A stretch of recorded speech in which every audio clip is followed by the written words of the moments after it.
hukuman yang dikenakan ke atas orang yang zina, muhsan dan ghairu muhsan.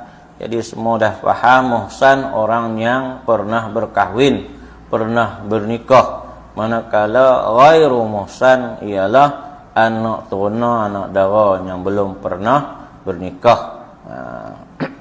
Dia kira bernikah bukan watak.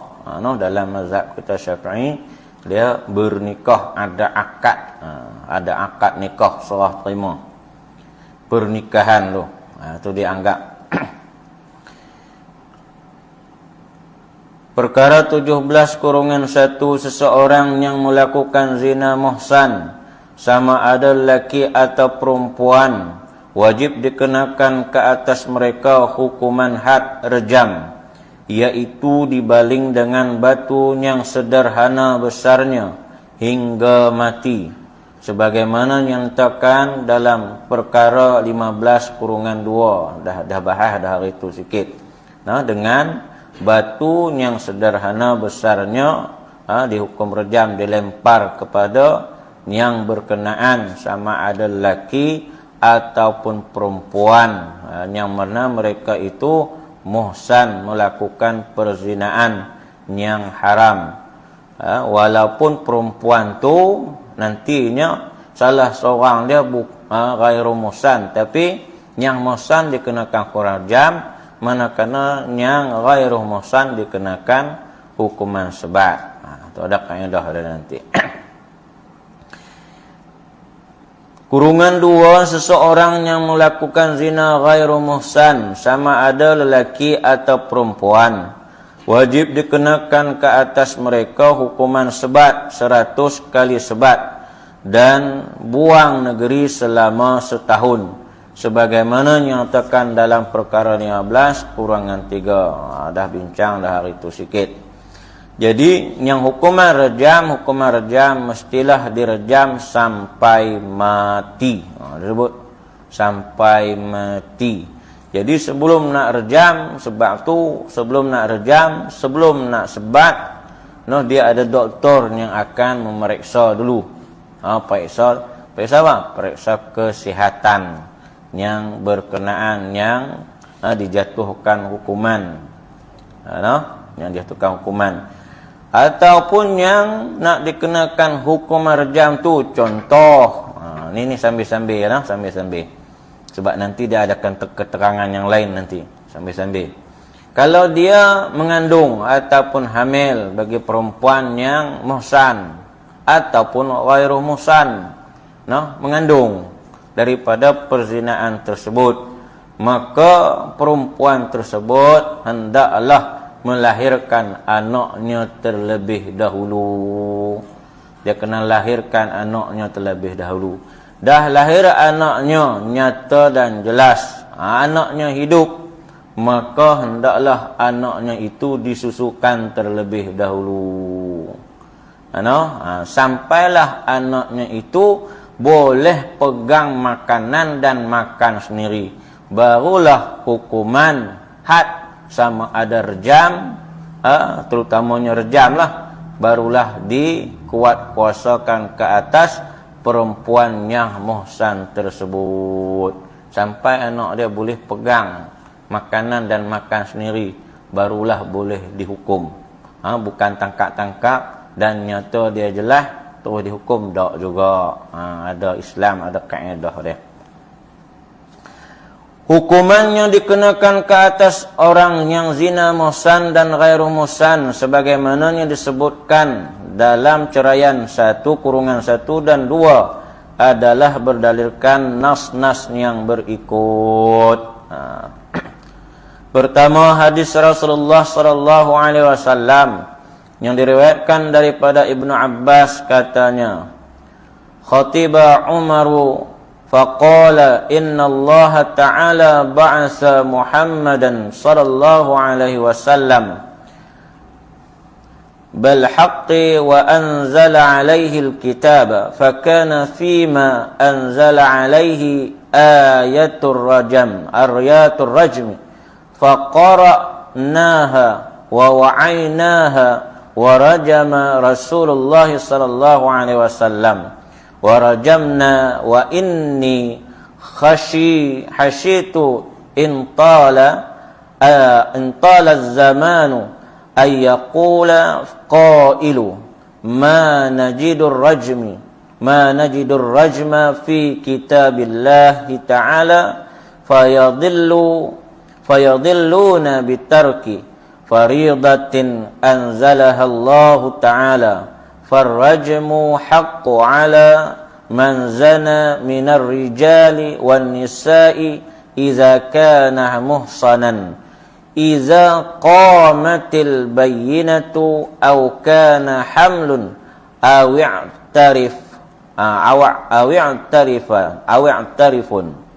rawahu syaikhan. Bila sebut rawahu syaikhan ialah Imam Muslim dan Imam Bukhari, syaikhan, wa Abu Dawud wa Tirmizi wa Nasa'i. Sayyidina Umar khalifah Islam yang kedua telah berkata dalam ceramahnya, sesungguhnya Allah Ta'ala telah membangkitkan, yakni mengutuskan Nabi Muhammad sallallahu alaihi wasallam dengan sebenarnya dan menurunkan kepadanya kitab Al-Quran. Maka adalah di antara ayat-ayat yang diturunkan itu ialah ayat rejam. Kami telah membaca dan menghafaznya, dan Rasulullah sallallahu alaihi wasallam telah merejam orang yang berzina, dan kami juga telah menjalankan hukuman rejam. Sesungguhnya aku sangat-sangat takut di belakang hari nanti andainya ada orang yang berkata hukuman rejam itu tidak ada di dalam kitab Allah, yakni Al-Quran. Maka dengan itu mereka akan sesat disebabkan meninggalkan kewajiban yang telah diturunkan Allah. Maka hukuman rejam itu hak sebenarnya atas mereka yang berzina, lelaki dan perempuan, apabila ia zina muhsan, apabila ada saksi atau mengandung, atau ia mengaku melakukan perzinaan. Hadis riwayat Imam Bukhari, Imam Muslim, Abu Daud, At-Tirmizi dan juga An-Nasa'i. Jadi muslim-muslimat yang dirahmati Allah Subhanahu wa taala, jadi ayat berkaitan dengan rejam memang terdapat dalam Quran. Dapat dalam Quran. Habis tang mana tak jumpa pun. Itu persoalan dia. Ni Allah nak uji kita. Kan? Lebih-lebih lagi di zaman ni. Mana dalil? Kan? Ada dalil pun dia tak nak buat. Sedangkan Rasulullah SAW telah melaksanakan hukuman rejam ni di zaman Rasulullah SAW. Sewaktu mana? Sewaktu di Madinah, Al-Munawwarah. Rasulullah telah melaksanakan hukuman rejam. Lagi kita tengok hadis yang lain. Jadi Sayyidina Umar terus melaksanakan hukuman tersebut, dan dia bimbang dan khawatir umat Islam akan sesat, mengatakan bahawa hukuman rejam itu tidak terdapat di dalam Al-Quran. Tuan-tuan baca Quran jumpa ada ayat tentang rejam? Itu persoalan dia. Jumpa tak? Tak jumpa. Tapi memang ada. Dia dihazafkan, dihilangkan, tapi memang ada. Kadang-kadang kita baca Quran, tak ada dalam tulisan, tapi ada dalam bacaan.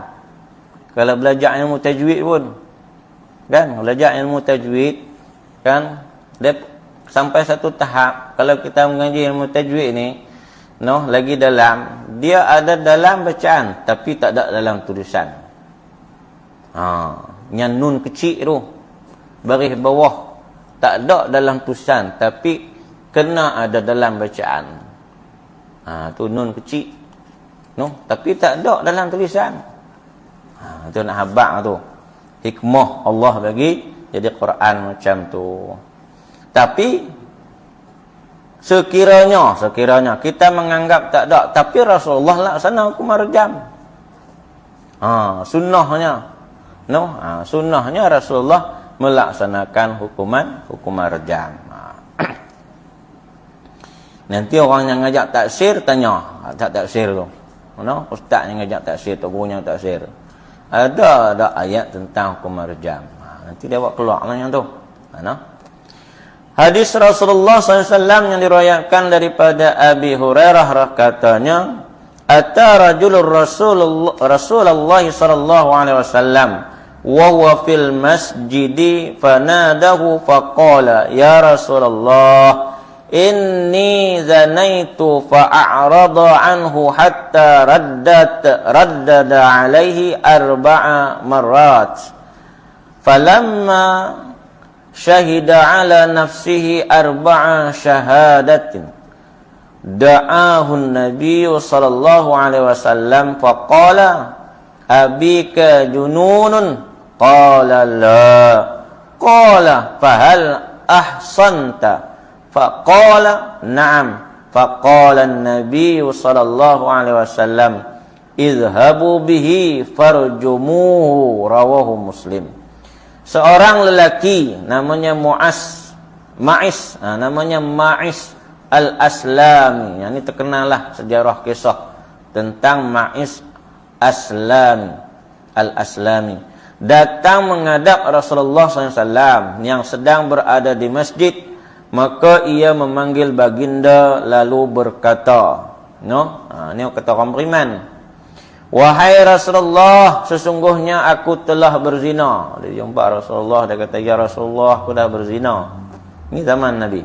Maka baginda berpaling daripadanya. Baginda buat tak tahu, Nabi buat tak tahu, buat tak dengar. Sebab benda ni berat.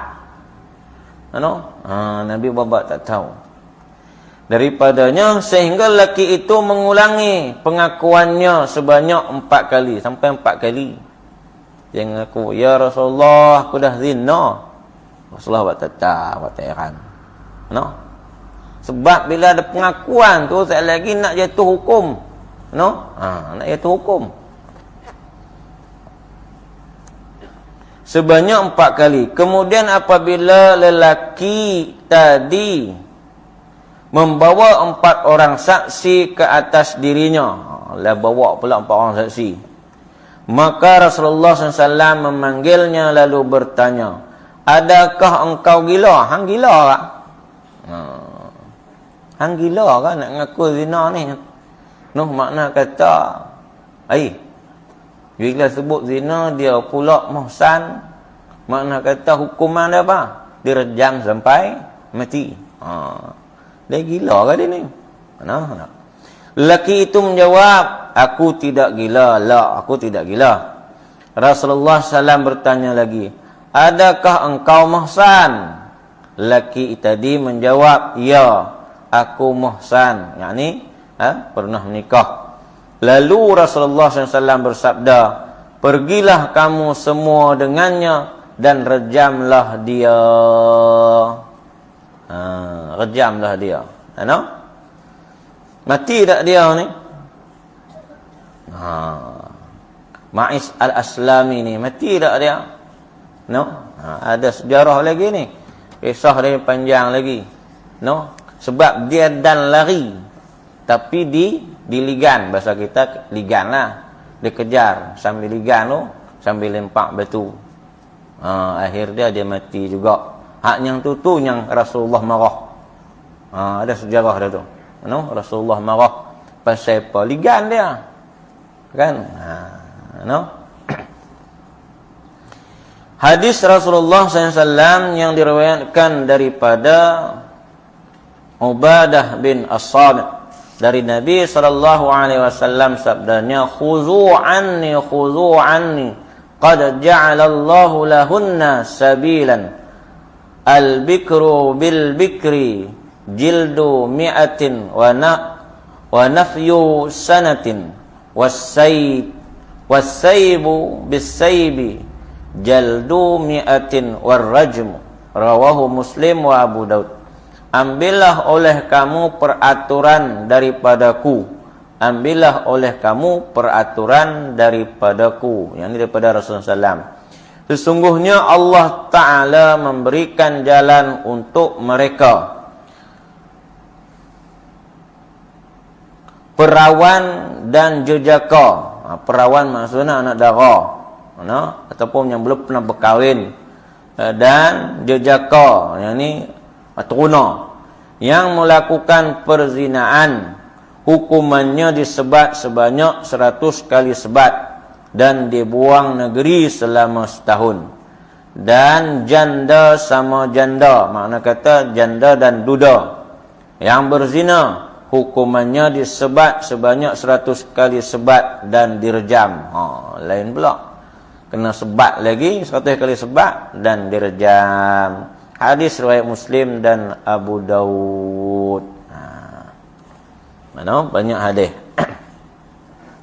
Tapi berlaku dak hukuman ni? Kat negara kita tak berlaku. Banyak dak berlaku perzinahan? Banyak. Mana buktinya? Ramainya orang buang anak. Tu bukti dia. Tak ada bukti lagi. Kan? Lah ni terang-terang pula orang duk mengaku dia ada kekasih tu, ada kekasih ni. Lah ni terang-terang. Baik laki orang, baik bini orang. Ni zaman lah ni. Pasal apa tak boleh nak tangkap? Pasal tak ada rang undang-undang yang membenarkan untuk kita ambil tindakan. Sebab apa berlaku demikian? Sebab akta ataupun kanun jenayah syar'iyah masih belum diberlakukan secara sempurna di mahkamah syariah. Siapa yang tanggungjawab? Pemerintah. Siapa yang hak angkat pemerintah? Kita. Di balik tang tu nak kata apa lagi? Berdosa tak kalau kita duk pangkah orang yang tak mau laksana perintah Allah, tak ada usaha, dosa. Sebab tu nak angkat, takkan nak angkat seorang ya. Kita kekalkan Menteri Besar Kedah yang sedia ada. Takkan kita nak kekal dia seorang. Gila. Dia seorang ya. Contohlah, kita nak kekalkan dia. Mana boleh kekal macam tu saja. Sebab dia sistem berparti dalam negara kita ni. Jadi kena pilih adun-adun yang mewakili parti-parti tersebut. Parti itu nanti dalam Dewan Undangan Negeri mereka akan mengangkat menteri besar. Kalau nak kekalkan menteri besar, Sanusi itu saja seorang, pakat dok lah. Ya tak? Sebab tu strategi politik ni kena tahu juga. Nak kekal dia seorang je, mana boleh. Hak lain, ingat nak naik ke? Menteri besar sekarang ni, kalau tak cukup majoriti. Tu je. Usaha macam tu juga dalam peringkat parlimen, persekutuan. Kalau kita tak ada majoriti, orang Islam yang hak duk juang hukum Allah ni, hukum Rasulullah ni, kalau tak ada majoriti, nak laksana apa benda? Tak boleh, tak upaya. Sebab tu kena usaha. Dapatkan majoriti, parti yang bersungguh-sungguh untuk melaksanakan perintah Allah. Yang duk sedia ada ramai adanya Islam di parlimen, ramai. Tapi duk ada macam tu. Macam tu lah. Ni hak tentang pun belembak. Baru nak rang undang-undang 355. Nak gubal balik. Ramai ada tentang, ramai ada yang tak setuju, belembak. Siapa dia? Orang Islam juga. Itu berkaitan dengan kanun jenayah syariah di mahkamah syariah. Kalau ni dalam proses untuk persiapan untuk dirangka-rangka dan sebagainya. Berapa kali rangka kita pun tak tahu. Usaha doa lah nak buat macam mana. Kita peringkat sinilah kita. Kan kita doa tempat lain pun ada usaha-usaha ke arah tu supaya masyarakat faham tentang tanggungjawab masyarakat umat Islam untuk mengangkat pemimpin yang boleh mengetengahkan agar hukuman ini dapat dijalankan di dalam negara kita melalui mahkamah syariah. Jika tidak, dok ada macam ni lah jenayah-jenayah besar di dalam negara kita, terutamanya berkaitan dengan perzinaan. Dah berlaku dah, di sekolah rendah pun berlaku. Percaya tak? Kalau saya cakap di sekolah rendah berlaku. Tuan-tuan, berlaku benda ni di sekolah rendah. Sebab saya dulu disiplin, tahulah benda ni. Budak tu kan tahu apa budak jas satu sama jas satu, dia tak tahu apa. Ni terus terang cakap. Zaman lah lagi dahsyat. Ni. Dulu cyber cafe. Cyber cafe lah ni tak berapa laku dah. Ni benda cyber cafe dalam poket.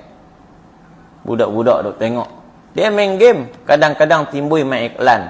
Iklan tu lah yang dajal dah tu. Dia buat masuk hak benda mengarut. Jadi anak-anak kita terutamanya sekolah rendah lagi dahsyat, sekolah menengah lagi dahsyat, sekolah menengah. Tak tahu lah. Kita pun tak tahu nak kata apa, nak buat macam mana lagi, kita pun tak tahu. Cuma habaq macam tu dah. Jangan buat kat orang lah. Boleh habaq macam tu, jangan buat kat orang, betul semayang. Nak buat macam mana, dah tengok. Ni, jadi benda Allah ni, dia tengok benda-benda yang hak mengarut, lama buat hak mengarut, terutamanya yang berkaitan untuk memuaskan hawa nafsu dia. Budak sekolah rendah. Saya dapat tangkap, tuan-tuan, nak maklum. Budak jah 2, jah 3, jah 4, jah 5, jah 6. Biasa tengok. Gambar dan video lucah. Nak abang terang. Kalau budak dah biasa tengok macam tu, tak tahu nak kata. Nampak?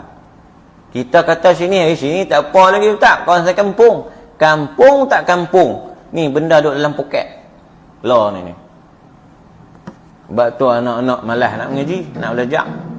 Terus terang. Beringatlah kita. Bila bagi ni, kena sambil-sambil pantau. Kena sambil pantau lah. Piazan.